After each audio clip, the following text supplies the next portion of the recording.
You are dying a slow death, not physically.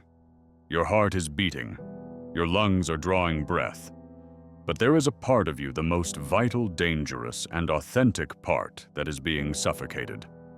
Day by day, conversation by conversation, nod by polite nod. You are being strangled by an invisible hand, the hand of they. They think you should be married by now. They think you should have a stable job. They think you're too quiet, too loud, too ambitious, or not ambitious enough. And because you are terrified of the silence that follows their disapproval, you obey. You perform. You twist your spine to fit into boxes they built for you. You have become an actor in a play you did not write, reciting lines you do not believe for an audience that does not actually care if you live or die. Niccolò Machiavelli, the most misunderstood philosopher in history, knew why you do this. He knew that the human mind is fragile, desperate for validation, and terrified of isolation. But he also knew the cure. Most people think Machiavelli wrote about how to rule a kingdom. He didn't. He wrote about how to rule reality. And the first rule of his philosophy is brutal. If you do not rule yourself, you will be ruled by others. There is no middle ground. There is no democracy in the soul. Either you are the prince of your own mind, or you are a servant in someone else's court. Today, we are going to perform a psychological exorcism. We are going to rip out the need for validation that has been programmed into you since birth. We are going to look at the cold, hard philosophy of Machiavelli, not to manipulate others, but to stop others from manipulating you. I'm going to show you the principles that will turn you from a people pleaser into a sovereign entity. But I must warn you, this knowledge is not comforting. It is not self-help. It is self-defense.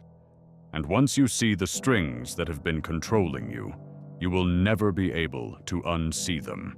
You will lose friends. You will upset family. You will be called cold. You will be called selfish. And for the first time in your life, you won't care. You will finally be free.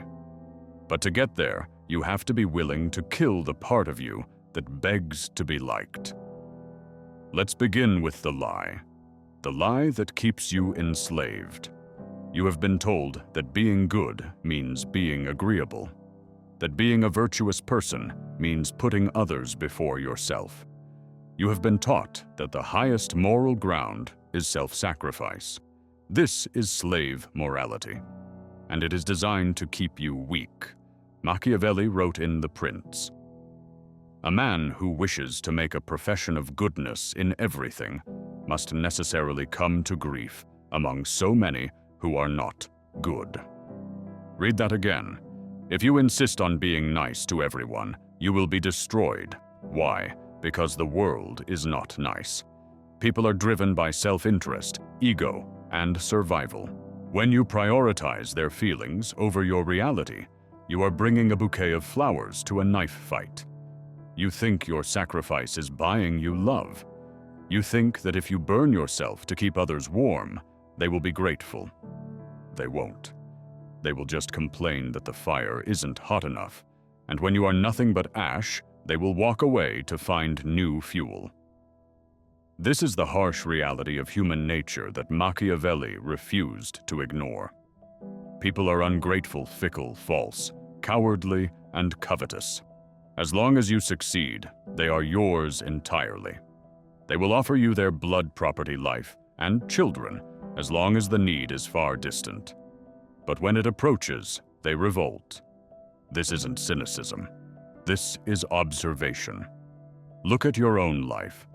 Look at the times you said yes when you wanted to say no. Did they respect you for it? Or did they just expect it again the next time? When you live for others, you are teaching them how to treat you. You are teaching them that your time is cheap, that your boundaries are suggestions that your soul is for sale. You are signaling that you are a resource to be harvested, not a person to be respected. The Machiavellian shift begins when you realize that goodness without power is just submission. True virtue requires the strength to say no. It requires the capacity to be disliked. You must learn how not to be good. That doesn't mean you become evil. It doesn't mean you go out and harm people for sport. It means you stop being harmless. It means you reserve your kindness for those who have earned it, rather than broadcasting it to everyone in a desperate bid for approval. A prince does not scatter his gold in the streets hoping the mob will love him. He guards his treasury. Your energy is your gold. Your attention is your currency. Stop throwing it at people who wouldn't bleed for you. Living for yourself starts with a ruthless audit of your benevolence. Who are you serving, and why? If the answer is, because I don't want them to be mad at me, you are a hostage. Why is this so hard? Why does the thought of disappointing your parents, your partner, or even strangers on the internet make your stomach churn? Because you are addicted to the audience. Biologically, we are wired for tribes. Ancestrally, being cast out meant death. If the tribe didn't like you, you starved. Or you were eaten by wolves. So the brain developed a survival mechanism, anxiety. That spike of fear you feel when someone criticizes you, that's your lizard brain screaming, danger, exile imminent, fix it, apologize, submit. But you are not in the savannah anymore. You are in the 21st century. If your boss dislikes your presentation, you won't starve. If your mother doesn't like your career choice, a tiger won't eat you. The danger is a hallucination, but the cage it creates is real. You have built a mental theater. In this theater, the seats are filled with everyone you have ever known. Your third-grade teacher, the cool kids from high school, your ex, your colleagues, society at large. Every decision you make, you look up at them. You wait for applause. You fear the booing. Should I take this job? Look at the audience. Should I wear this outfit? Look at the audience. Should I speak my truth? Look at the audience. Machiavelli tells us to clear the theater. He understood that reputation is a tool, not a master. A prince cares what people think, only insofar as it serves his strategy. He does not care what they think for his emotional stability.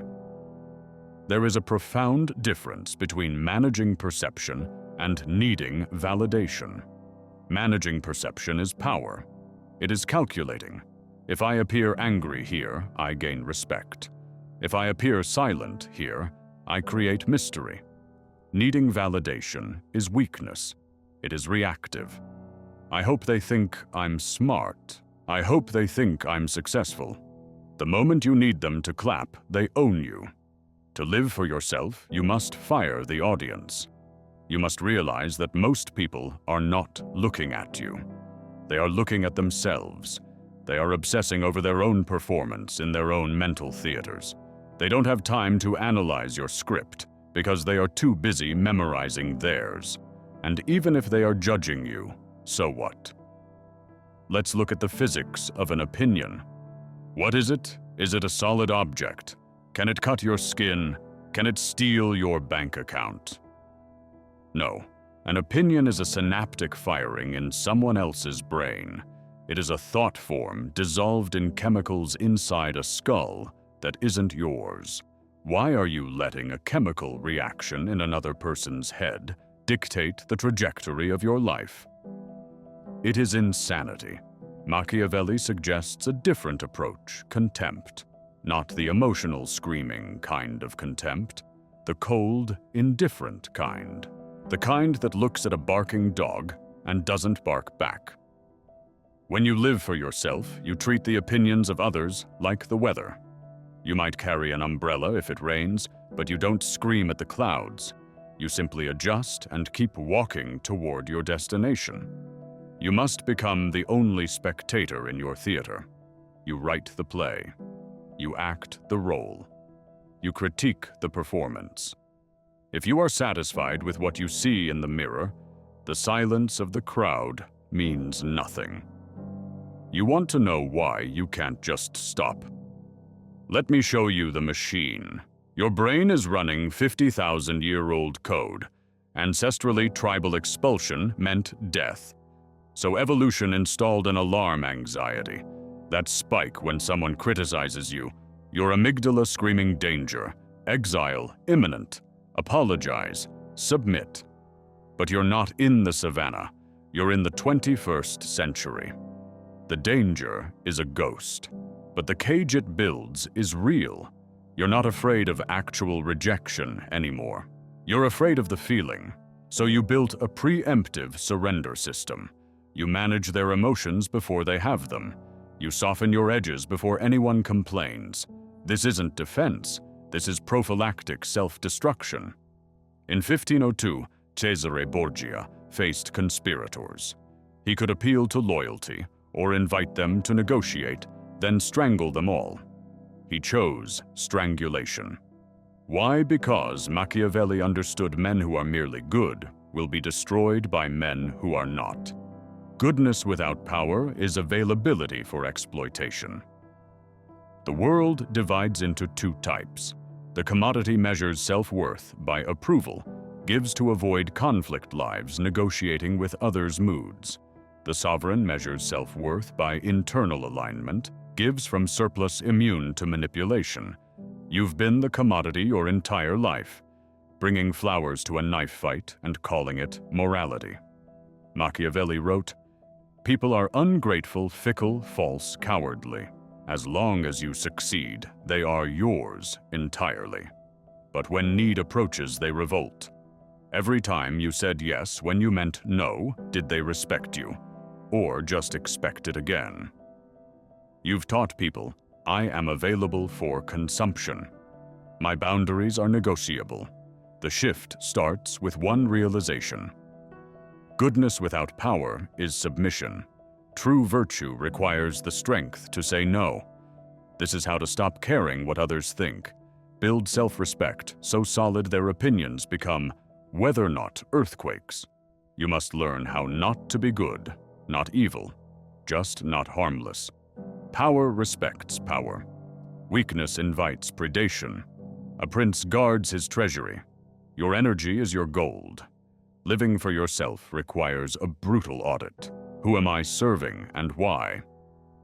Machiavelli's most famous principle. It is safer to be feared than loved, because love is preserved by obligation, which men break at every opportunity. But fear preserves you by dread of punishment, which never fails. Apply this to your psychology. We're talking about respect. In the modern world, fear equals respect. The understanding that you have standards, boundaries, consequences. Love equals likability. The desperate need to be easygoing. Most people choose likability. It's a trap door. When you prioritize being liked, you become shapeless. People do not respect fluid, they drink it or spill it. Respect comes from having edges, from standards you refuse to compromise, from the quiet understanding that you can walk away. If you live for others, you're terrified of them leaving. If you live for yourself, they're terrified of you leaving. The power dynamic flips. Think of people you respect most. They have a code. They say no without explanation. They create friction to defend values. Machiavelli teaches you cannot build a life on being liked. People's moods change, but self-respect, that's stone. This is true self-improvement. To live for yourself, welcome being disliked. If nobody dislikes you, you're doing nothing. Dislike signals you've defined borders. That's power. You give power away through your mouth. You talk, overshare, explain. You have a dream. You tell friends, a plan. You post it. You are leaking energy. Every time you tell someone your plans, you hand them a veto. I'm going to start a business. In this economy, my cousin tried that. Lost everything. Boom. You're carrying their fear. They tied a rock to your ankle. Machiavelli was a master of silence. A prince never reveals his design until the move is made. When you announce moves, you give the enemy time, the doubters, the crabs time, to organize against you. When you tell someone you're going to do something, your brain releases dopamine. You feel as if you've done it. This reduces motivation. Darker, you use conversation as permission-seeking. You explain because you want them to nod approval. Stop explaining. Explanations are for subordinates. Leaders act. Silence is a shield. It protects embryonic ideas. It creates mystery. It forces you to rely on your own compass. Machiavelli's advice: consult with no one unless you've first consulted yourself. When you present a finished product, new career, new physique, new life, they cannot argue. They witness. Arguments are for plans. Awe is for results. Machiavelli warned against mercenaries, soldiers with no loyalty. In peace, they despoil you. In war, they desert. Look at your circle. Who are the mercenaries? Only around when you have something to offer. Living for yourself requires brutal alliance audits. Most fail because they're sentimental. They hold on to childhood friends who've grown toxic, family who weaponize guilt, partners who mock ambition. Machiavelli would ask, does history win battles? No, strategy wins. Strength wins. If you're building a new life, you cannot keep old architects. You must perform surgery. When you start living for yourself, you will change.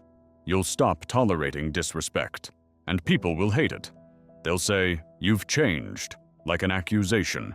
Your response, silence, because you have changed. You've stopped being a mirror for their insecurities. Machiavelli said, a wise prince should rely on what is his own. Emotional self-sufficiency. If friends leave because you set boundaries, let them. If family attacks because you chose a different path, let them. Don't retreat. Isolation is not punishment. It's a filter. When you remove the mercenaries, you create space for the loyal. But you must sit in the empty room first. Endure the social winter. Most would rather be warm with people who despise them than cold, alone with dignity. Be the exception. Choose cold. The cold preserves. Heat of fake relationships only rots.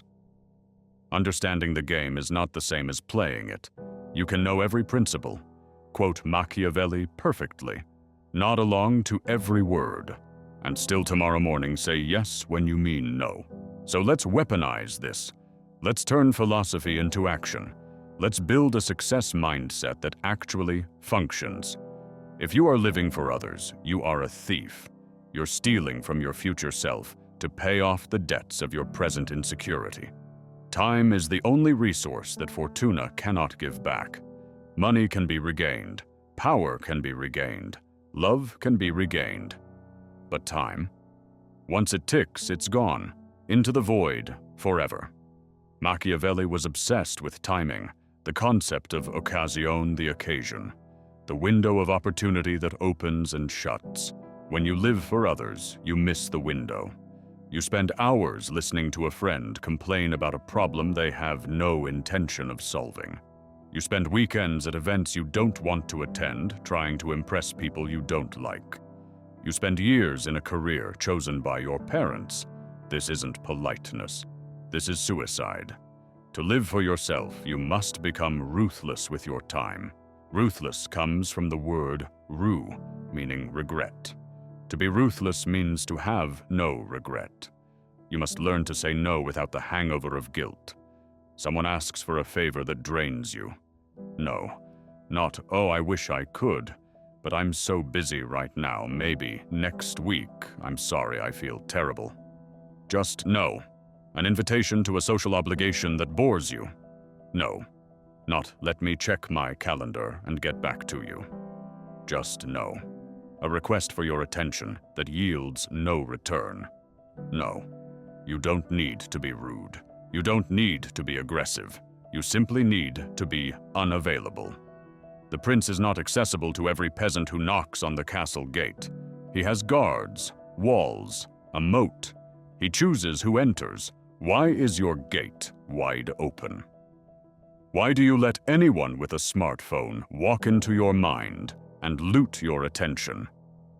You must build a moat around your time. When you start doing this, people will call you selfish. They'll say you're hard to reach. Good. You should be hard to reach. Rare things are valuable. Abundant things are cheap.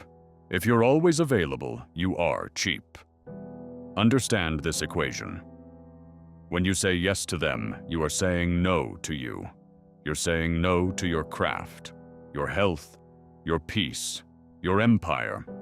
You're prioritizing their temporary comfort over your eternal reality. Machiavelli writes, "A prince must not fear the reputation of being miserly, because if he is too generous, he will waste his resources and eventually become despised for being poor.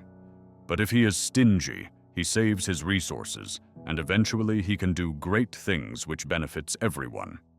Be stingy with your time. Hoard it like a dragon hoards gold, because only when you have accumulated a surplus of time can you invest it in something that actually matters, something that defines you. Living for yourself means realizing you are on a death clock. The sand is running out. Do not let others hold the hourglass. Every time you explain yourself to someone who didn't ask, you lose power. Every time you justify a decision to someone who has no authority over your life, you lose power. Every time you apologize for existing, you lose power. The principle. Your life is not a democracy. Other people don't get a vote. You want to quit your job? Don't ask permission. Don't seek validation. Don't explain yourself to death. You want to end a relationship? Don't justify for 3 hours why. State the decision. Leave. You want to change your life direction? Don't invite a committee to review your choices. Here's what weak people do. So I've been thinking, and I know this might sound crazy, but I've been feeling really unhappy lately, and I've been doing a lot of soul searching. And I think maybe I might want to consider possibly looking into. Stop. Here's what sovereign people do. I'm leaving. I'm moving. I'm done. This no longer serves me. No explanation. No apology. No negotiation. Declaration. The most powerful word in your arsenal is not yes. It's not even no. It's silence. When someone attacks you, silence. When someone tries to manipulate you, silence. When someone demands an answer you're not ready to give, silence. Silence is not weakness. Silence is control. It forces the other person to fill the void, and people reveal themselves in what they choose to fill voids with. Attack. You're so selfish lately. You've changed. You don't care about anyone anymore. Weak response. No, that's not true. I do care. Let me explain all the ways I care. Sovereign response. Silence. Eye contact. 3 seconds. 4. 5. Then calmly, I'm done explaining myself. Manipulation. If you really loved me, you would. Weak response. Of course I love you. I'll do it. I'm sorry. I didn't mean to. Sovereign response. Silence. Then I don't respond to emotional blackmail. The power isn't in the words. The power is in the refusal to engage on their terms. You're not playing their game anymore. This is how you stop people pleasing, not by announcing it, but by embodying it. Here's the twist, the paradox that Machiavelli understood but few admit. By living for yourself, you actually become better for the world. The person who lives for others is resentful, bitter, passive-aggressive, giving with strings attached. Their kindness is a loan that charges interest. They pollute relationships with unspoken expectations. But the person who lives for themselves, they're full. Their cup runs over. When they give genuinely because they want to, not because they feel they have to. When they love from a place of strength, not neediness. A strong, self-possessed individual is a pillar. A weak, people-pleasing individual is a vine. Vines strangle. Pillars support. By prioritizing your own mental stability, your own resources, your own mission, you become a force of order in a chaotic world. You become the person others can rely on. Not because you're a doormat, because you're a rock. Machiavelli said a prince must rely on his own arms. When you rely on your own arms, you can protect your people. When you rely on others, you are defenseless, and so are they. Your children don't need you nice. They need you strong. Your partner doesn't need you agreeable. They need you authentic. The world doesn't need you to be a photocopied version of what you think you should be. It needs you to be yourself. To live for yourself is the most generous thing you can do, because it kills the lie. It kills the fake smile. It kills the hollow yes. It kills the resentment that rots families from the inside out. It replaces it with truth. And truth, even when it's cold, is the only foundation that holds. So what happens when you cut the strings? When you stop performing? Stop oversharing? Stop pleasing? Stop wasting time? You enter the state that Machiavelli called virtù, and you face the one thing that sends most people running back to the cage responsibility. In Machiavelli's language, virtù does not mean virtue in the Christian sense. It doesn't mean being a good boy, following rules, doing what you're told. Virtù means prowess, capability, the raw force of will imposed upon chaos. It's the ability to look at the chaos of fortuna, fate, randomness, the universe, and say, I will shape this. When you live for yourself, you reclaim your virtù. You stop being a victim of circumstance. You stop saying, I can't do this because my family won't let me. I can't do this because society expects that. I can't do this because I'm afraid of what they'll think. You realize the only thing stopping you is your own lack of will. And this is the most terrifying stage. Because when you blame others, you're safe. It's their fault I'm not happy. It's their fault I'm stuck. That's a comfortable prison. But when you cut them off, when you take back the reins, if you fail now, it's your fault. That weight, that's the weight of the crown. Most people can't carry it. So they hand it back. They return to the cage. They choose the warm room with fake friends over the cold room with dignity. Don't be most people. Machiavelli wrote The Prince while he was in exile. He had been tortured, stripped of his title, living on a farm, poor, isolated. By all modern metrics, he was a loser. He had been cancelled by the Medici, disgraced, forgotten. But every night he would do something extraordinary. He would take off his mud-covered work clothes. He would put on his royal courtly garments, the ones from his former life. He would enter his study, and he would sit at his desk and converse with the ancients. Cicero, Livy, Plutarch, the great minds of history. He wrote letters to them. He debated with them. He learned from them. And in that silence, in that rejection, in that isolation, he wrote the book that would change history. He lived for himself. He didn't wait for the Medici to give him a job. He didn't wait for his friends to validate him. He didn't wait for society's approval. He created a masterpiece in the silence of his own rejection. He turned his isolation into an empire. You must do the same. Your life is your study. Your actions are your book. When you stop living for the applause of the present, you start working for the legacy of the future. You start doing things because they must be done, not because they're rewarded. You start lifting weights not to look good for others, but to feel the iron in your blood. You start learning not to get a degree, but to sharpen your mind into a weapon. You start creating not to get likes, but to exorcise the demons in your soul. This is the ultimate freedom. It's the point where you become dangerous. Because a man who does not need anything from others cannot be controlled by others. If you don't need their money, they can't buy you.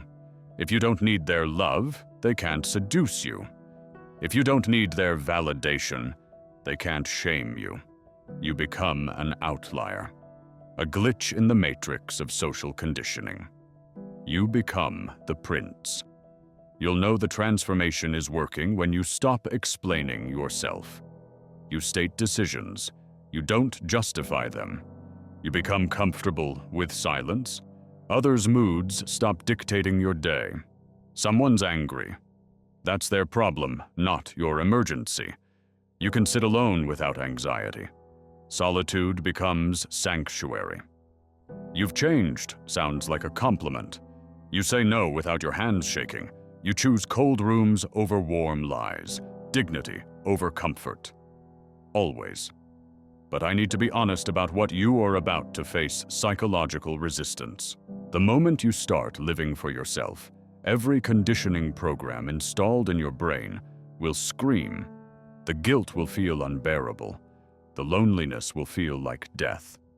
The voice that says, "Who do you think you are?" will get louder. This is not failure. This is withdrawal. You're detoxing from a lifetime of validation addiction. Your brain is going to try to pull you back to familiar pain. Because familiar pain feels safer than unfamiliar freedom. Do not go back. Sit in the discomfort. Let it burn through you. Let it transform you. So now, right now, you have a choice to make. Not later. Not tomorrow. Not after you think about it. Now. When this ends, the algorithm will offer you another distraction. A cat video. A political outrage. A hit of dopamine to make you forget what you just heard. The world is waiting to snap the collar back onto your neck. The question is, will you let it? Or will you sit in the silence? Will you look at your phone at the names in your inbox and ask, do I serve you? Or do you serve me? The door to the cage is open. It has always been open. The only thing keeping you inside was the fear that there was nothing out here for you. But there is everything out here. There is reality. Machiavelli opened the door 500 years ago. He walked out into the cold, dark night of truth. And he is still standing there, waiting for you to join him. But you have to take the first step. You have to be willing to be disliked. You have to be willing to be misunderstood. You have to be willing to live. Not perform. Not pretend. Not people please. Live. In 1513, Machiavelli wrote one final line in a letter to his friend.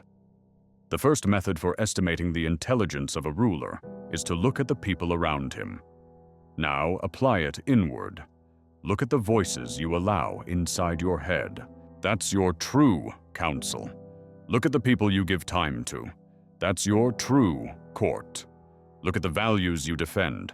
That's your true kingdom. If you don't like what you see, you have the power to change it. Not tomorrow. Not when it's easier. Not when others approve. Now. The cage is open. The guards are gone. The audience has left. It's just you and the choice. What will you choose?